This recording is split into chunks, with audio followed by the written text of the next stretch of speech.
منزل القرآن يا خالق الإنسان يا رب يا رحمن شكرا يا رب. جب زمین جیسی اتنی بڑی چیز جب مردہ ہو جاتی ہے، وہ بارش برسا کر اس مردہ زمین کو زندہ کر سکتا ہے، تو تمہارے مردہ جسموں کو، تمہاری مردہ ہڈیوں کو، تمہارے مردہ جو ہے ذروں کو زندہ کرنا اس کے لیے آسان ہے. بڑے مبارکباد کے مستحق ہیں وہ لوگ جو اللہ کی رضا کے لیے اپنی نیندوں کو قربان کر کے مسجد کو آتے ہیں. بہت عظمت والی بات ہے، یہ بہت بڑی بات ہے کہ ایک انسان نیند قربان کرے، پیاری نیند، صرف اس لیے کہ میرا رب مجھ سے راضی ہو جائے. رب کی رضا کے لیے آپ لوگ آئے ہیں، بڑی فضیلت والی بات ہے. اور جو لوگ نیاتے ہیں نماز کو، ان کے لیے بڑی وعید ہے. نبی صلی اللہ علیہ وسلم نے فرمایا کہ میں نے دیکھا، مجھے برزخی کچھ عذاب بتائے گئے تو میں نے دیکھا کہ ایک آدمی ہے اور ایک فرشتہ ایک بڑا پتھر لے کر اس کے سر کو کچل رہا ہے. پتھر لے کر مارتا ہے تو سر پچ ہو جاتا ہے، پتھر دور جا کے گرتا ہے. وہ فرشتہ اس پتھر کو لینے جاتا ہے تو پھر سر اس کا پہلی کی طرح ہو جاتا ہے، پھر اس کو مارتا ہے، پھر سر اس کا پھٹ جاتا ہے. یہی عذاب اس کو ہو رہا ہے. میں نے پوچھا کہ کس جرم کی وجہ سے اس کو یہ عذاب ہو رہا ہے. مجھے بتایا گیا کہ یہ وہ شخص ہے کہ جب فرض نماز مسجد میں ٹھہرتی تھی تو یہ اپنے گھر میں سوتا تھا، چاہے وہ فجر کی نماز ہو، ظہر ہو، عصر ہو. نماز مسجد میں کھڑی ہوتی، لوگ اپنے رب کی عبادت کرتے اور یہ اپنے گھر میں آرام کرتا. اعوذ باللہ السمیع العلیم من الشیطان الرجیم من ہمزہ ونفخہ ونفثہ. بسم اللہ الرحمن الرحیم. عما يتساءلون عن النبأ العظیم الذی هم فیہ مختلفون کلا سیعلمون ثم کلا سیعلمون. اللہ کے فضل و کرم اور اس کی توفیق سے سورہ نبا کی تفسیر شروع کی جا رہی ہے. یہ قرآن اللہ کا کلام ہے اور ایک عظیم کتاب ہے، عظیم الشان رب العالمین کی طرف سے نازل کردہ کلام ہے. اس کی بڑی عظمت ہے. خود اللہ تعالیٰ نے قرآن کی تعریف کی ہے، فرمایا لا یأتیہ الباطل من بین یدیہ ومن خلفہ تنزیل من حکیم حمید، کہ باطل نہ اس کے آگے سے آ سکتا ہے نہ اس کے پیچھے سے. یہ حکمت والے اور تعریفوں والے رب کی طرف سے نازل کردہ کلام ہے جو اللہ تعالیٰ نے ہماری ہدایت کے لیے نازل کیا ہے. قرآن یہ بار بار پڑھی جانے والی کتاب ہے. قرآن کو سب سے پہلے کس نے پڑھا؟ آپ سے سوال ہے کہ قرآن کس نے سب سے پہلے پڑھا؟ بتا سکتے ہیں آپ لوگ؟ اس قرآن کو سب سے پہلے کس نے پڑھا ہے؟ جی محمد صلی اللہ علیہ وسلم. اور کوئی جواب جو ذہن میں وہ بولنا چاہیے، تاکہ میں اس لیے پوچھ رہا ہوں کہ آپ یہاں موجود ہوں، مجھے معلوم ہونا چاہیے. فجر کا وقت بڑا اہم وقت ہوتا ہے، جسم حاضر ہوتا ہے اور دماغ نیند کی آغوش میں رہتا ہے.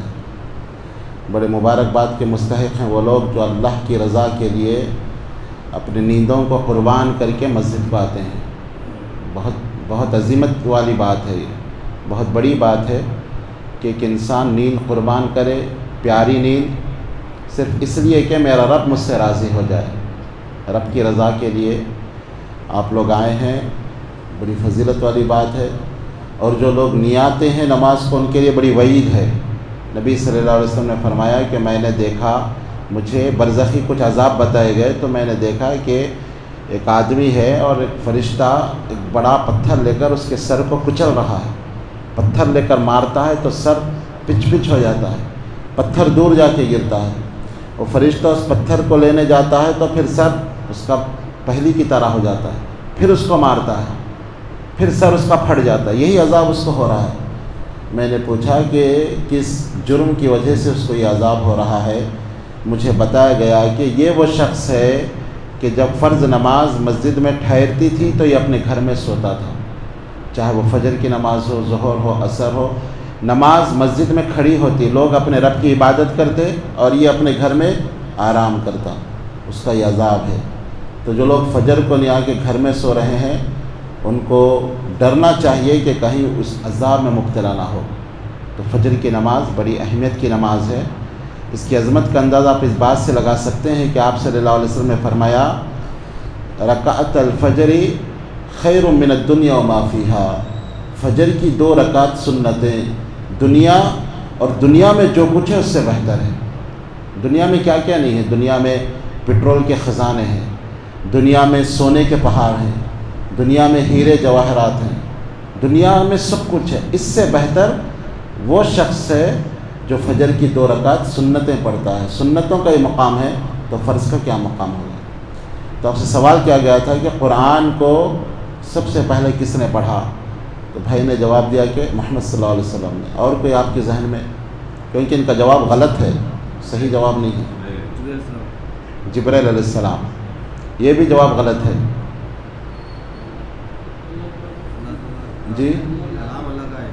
کلام اللہ کا ہے تو اللہ ہی پڑھے گا نا۔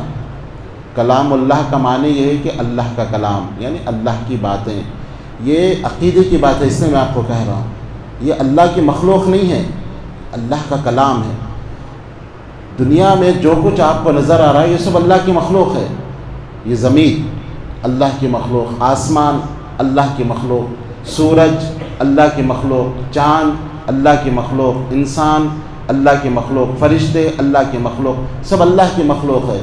صرف قرآن کیا ہے؟ یہ کلام اللہ ہے، اللہ کا کلام، اللہ کی باتیں، اللہ کی صفت۔ مخلوق اور کلام میں فرق ہے۔ مخلوق اللہ نے پیدا کیا، وہ اللہ سے ڈرنے والی ہے۔ کلام یہ خود اللہ کی صفت ہے، اللہ سے ظاہر ہوا، اللہ کی باتیں ہیں۔ اسی لیے کل قیامت کے دن یہ کلام اللہ سے بحث کرے گا۔ اللہ کے نبی صلی اللہ علیہ وسلم نے فرمایا کہ قرآن اللہ سے جھگڑا کرے گا اپنے پڑھنے والے کے تعلق سے، اور اس وقت تک اللہ سے لڑے گا جب تک اس کو جنت میں داخل نہ کرے۔ اور قیامت کے دن مخلوق کا کیا عالم ہوگا؟ انبیاء بھی کانپ رہے ہوں گے، اللہ کے سامنے بات کرنے سے تھرا رہے ہوں گے، کانپ رہے ہوں گے، فرشتے بھی کانپ رہے ہوں گے، اور یہ قرآن کیا کرے گا؟ اللہ سے جھگڑا کرے گا۔ یہ فرق ہے مخلوق میں اور صفت میں، کلام میں۔ قرآن اللہ سے لڑے گا، اور دوسری مخلوق کا کیا عالم ہوگا؟ اللہ کے سامنے بات کرنے سے کانپ رہے ہوں گے، تھرا رہے ہوں گے۔ اس لیے کہ سب مخلوق ہیں اور یہ قرآن مخلوق نہیں ہے۔ احمد بن حنبل رحمہ اللہ کے زمانے میں فتنہ اٹھا تھا اور کہا گیا تھا کہ قرآن مخلوق ہے۔ احمد بن حنبل رحمہ اللہ پہاڑ کی طرح ٹھہر گئے، کہا کہ مخلوق نہیں ہے، یہ اللہ کی صفت ہے، یہ اللہ کا کلام ہے، یہ اللہ سے ظاہر ہوا، یہ اللہ کی باتیں ہیں، یہ مخلوق نہیں ہے۔ ان کو مارا گیا لیکن وہ ڈٹے رہے اور اس فتنے کو انہوں نے دبایا اور لوگوں کے اندر یہ ثابت کیا، لوگوں سے کہا کہ ایک دلیل پیش کرو کہ قرآن اللہ کی مخلوق ہے۔ یہ مخلوق نہیں ہے، اس کی بڑی عظمت ہے، بڑی طاقت ہے۔ صرف اللہ نے کن کہا، 2 حرف کاف نون، کن ہو جا، پوری دنیا بن گئی۔ یعنی 2 حرف میں اتنی طاقت ہے کہ زمین آسمان، اور آج سائنس کی تحقیق سے یہ جو گیلیکسی ہے ہماری، جو کہکشاں ہیں، اتنے بڑے بڑے سیارے زمین سے کروڑوں گنا بڑے، سب کائنات کے اندر یہ گھوم رہے ہیں۔ یہ اللہ کے صرف کن کہنے کا یہ اثر ہے۔ 2 لفظوں کی اتنی طاقت ہے کہ پوری دنیا چل رہی ہے، اور اتنے بڑے کلام کی کتنی عظمت ہوگی، آپ اندازہ لگائیے۔ تو یہ کلام اللہ کا کلام ہے۔ سب سے پہلے اس کو اللہ نے پڑھا، جبرائیل علیہ السلام نے سنا۔ کچھ لوگ کہتے ہیں کہ نہیں، اللہ نے جبرائیل علیہ السلام کے دل میں القاء کیا، یہ غلط بات ہے، یہ تعویلیں ہیں۔ صحیح بات یہ ہے کہ اللہ نے اس کو پڑھا قرآن کو، اور جبرائیل علیہ السلام نے سنا، اور جبرائیل علیہ السلام نے پڑھا تو محمد صلی اللہ علیہ وسلم نے اس کو سنا، اور محمد صلی اللہ علیہ وسلم نے پڑھا تو صحابہ نے سنا، صحابہ نے پڑھا تو تابعین نے سنا، اور اس زمانے سے یہ کلام پڑھتے اور سنتے ہوئے آ رہا ہے، اور یہ اللہ کا کلام ہے۔ تو انشاءاللہ ذمہ داروں کے مشورے سے یہ طے پایا کہ میں فجر کے بعد اس کلام کو تھوڑا سا ہم سمجھنے کی اپنے ناقص علم کے مطابق کوشش کریں گے۔ تو الحمدللہ سورہ فاتحہ کی چونکہ تفسیر ہو چکی ہے، تو ہم نے یہ سوچا کہ سورہ نبا جو 30واں پارہ ہے اس کی مختصر سی تفسیر آپ کے سامنے پیش کی جائے۔ اللہ نے چاہا تو یہ سلسلہ، چونکہ میں یہاں زیادہ موجود نہیں رہتا ہوں، کوشش کروں گا کہ جب بھی یہاں ہوں انشاءاللہ آپ کے سامنے اس کلام اللہ کو ہم سمجھنے کی کوشش کریں گے۔ سورہ نبا یہ مکی صورت ہے اور 30ویں پارے کی یہ پہلی صورت ہے۔ مکی اور مدنی صورتوں میں فرق یہ ہے، آپ لوگ جانتے ہیں کیا مکی صورت کس کو کہتے ہیں؟ مکے میں نازل ہوئی، اور مدنی مدینے میں نازل ہوئی۔ اگر یہ اصول ہم اگر اس اصول کو مان لیں تو بعض صورتیں ایسی ہے جو نہ مکے میں نازل ہوئی نہ مدینے میں، جیسے بعض صورتیں تیمم کے جو مسائل ہیں یہ سفر کے دوران نازل ہوئی، نہ مکہ تھا نہ مدینہ، تو پھر ان کو کون سی صورتیں کہیں گے؟ اسی لیے علماء نے ایک اصول یہ بتایا ہے کہ جو صورتیں ہجرت سے پہلے نازل ہوئی اس کو مکی صورت کہا جاتا ہے، اور جو صورت ہجرت کے بعد نازل ہوئی اس کو مدنی صورت، اگرچہ کہ مکے میں کیوں نہ نازل ہوئی ہو۔ ہجرت کے بعد اگر کوئی صورت مکے میں بھی نازل ہو اس کو کیا کہیں گے؟ مدنی صورت۔ جیسے سورہ نصر ہے، اذا جاء نصر اللہ والفتح، یہ کہاں نازل ہوئی؟ یہ مکے میں، حجۃ الوداع کے موقع پر نبی اکرم صلی اللہ علیہ وسلم مینا کے اندر تھے حج کر کے، جو مکے سے قریب ہے 3 کلومیٹر، لیکن آپ قرآن میں دیکھیں اس کو کون سی صورت کہا جاتا ہے؟ مدنی صورت۔ کیوں؟ اس لیے کہ یہ ہجرت کے بعد نازل ہوئی۔ تو اصول یہ ہے کہ جتنی صورتیں ہجرت سے پہلے نازل ہوئی اس کو مکی صورتیں، اور جو صورت ہجرت کے بعد نازل ہوئی اس کو مدنی صورت کہا جاتا ہے، اگرچہ کہ مکے میں ہی کیوں نہ نازل ہوئی ہو۔ مکی صورتوں کی کچھ علامتیں ہیں۔ پہلی علامت یہ ہے کہ مکی صورتوں میں 3 ٹاپک پہ بحث کی گئی، 3 عنوان پہ، ایک توحید اور دوسری رسالت اور آخرت۔ یہ 3 عنوان مین تھے، کیونکہ کفار مکہ سے یہی 3 ٹاپک پہ گفتگو ہونی تھی۔ وہ اللہ کی توحید کو نہیں مانتے تھے، توحید پہ بحث کی گئی۔ وہ اللہ کے نبی کی رسالت کو نہیں مانتے تھے، رسالت پہ بحث کی گئی۔ وہ قیامت کا انکار کرتے تھے، قیامت پہ اللہ تعالیٰ نے بحث کیا۔ اور جتنے مسئلے مسائل ہیں جیسے نماز، روزہ، زکوٰۃ، حج، طلاق، نکاح، یہ تمام مسائل میں مدنی صورتوں پہ بحث کی گئی جو مدنی صورتیں ہیں۔ تو مکی صورت کی ایک علامت یہ ہے کہ اس میں ان 3 ٹاپک پہ بات ہوئی۔ کون کون سے ٹاپک ہیں؟ بولیے۔ توحید، رسالت اور آخرت۔ مکی صورت کی ایک علامت یہ ہے کہ اس کی آیتیں چھوٹی چھوٹی ہوتی ہے، اور مدنی صورتوں میں آیتیں بڑی بڑی، چونکہ مسائل ہیں تو سمجھانے کے لیے بڑی بڑی آیتیں ہیں، اور مکی صورتوں میں چھوٹی چھوٹی آیتیں ہوتی ہے۔ تو سورہ نبا یہ مکی صورت ہے۔ نبا کے معنی ہے خبر۔ نبا کے کیا معنی ہے؟ خبر۔ اسی سے نبی ہے۔ نبی کے معنی خبر دینے والا، اللہ کی باتیں لوگوں کو بتانے والا۔ نبی کے معنی خبر دینے والا، اور نبا خبر، اس کی جمع انبیاء ہے۔ تو سورہ نبا یعنی خبر اس لیے ہے کہ اس صورت میں ایک خبر پہ بحث کی گئی، ایک خبر جس کا ذکر اللہ تعالیٰ نے اس صورت کی دوسری آیت میں کیا، عن النبأ العظیم، ایک بڑی خبر یعنی قیامت کے بارے میں اس صورت میں ڈسکس کی گئی۔ اس مناسبت سے اس صورت کا نام سورہ نبا رکھا گیا۔